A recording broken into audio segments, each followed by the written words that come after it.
الصحفي السوري أحمد مظهر سعد. أهلا بك أحمد. بداية، هل من معلومات متوفرة حول طبيعة القصف الذي شهدته جيرود؟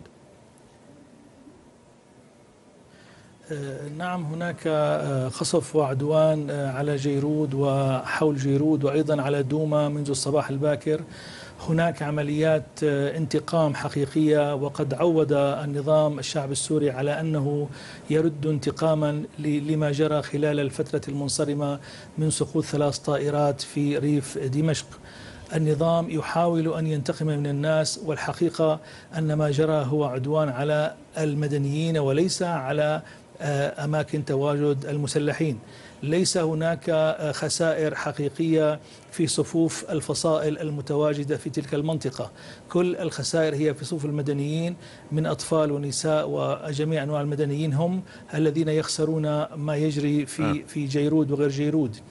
الحقيقة أن النظام أيضا يحاول أن يشتغل. أستاذ أحمد، نعم. يعني ما دام قلت أنه يعني الضحايا مدنيون، واضح أنه ذلك يعني ألب الشارع هناك في جيرود، وخرجوا بتظاهرة تطالب بخروج ليس فقط جبهة النصرة إنما كل المسلحين. نعم. هذا النظام يحاول ومنذ فترة على تأليب الوضع في المدن السورية في مواجهة فصائل الثورة المسلحة في سوريا.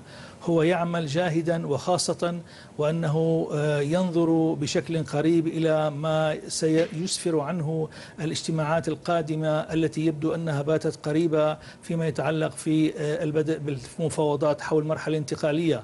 ونحن نعلم أنه منذ يومين فقط نشرت صحيفة الوطن التابعة لمخلوف في عاصمة دمشق تصريحات لقدر جميل أكد فيها على أن المرحلة الانتقالية هو أمر دولي مفروض، وأنه هناك مستحقات لا بد أن تأتي. حاول النظام من خلال هذا العدوان سواء كان بجنوب سوريا أو في شمالها الانتقام، وأيضا تحسين أوضاعه على طاولة المفاوضات التي ستكون يبدو أنها ليست بعيدة عن المتناول.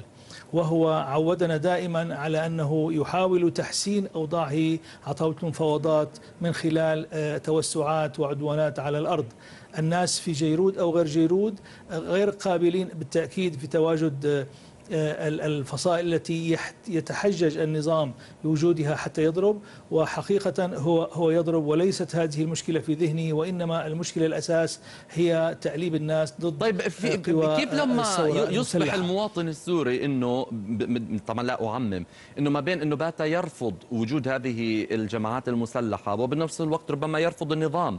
طيب يعني بالتالي أليس مفروض عليه أن يحدد موقفه؟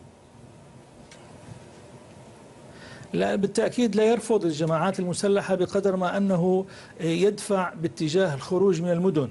وحقيقة هو وجود الفصائل هو في معظمه خارج المدن.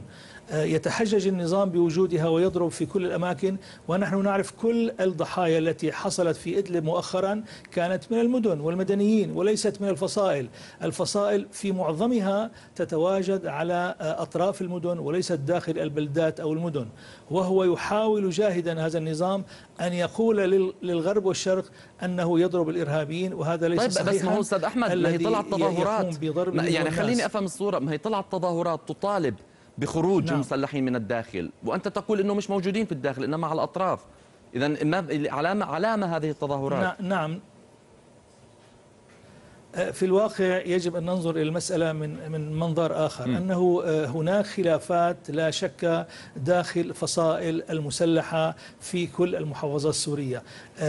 المظاهرات التي خرجت من الأرجح أنها خرجت من طرف دون الطرف الآخر، يعني أنهم يريدون خروج فصيل ما بعينه وليس الفصائل المسلحة بمجموعها.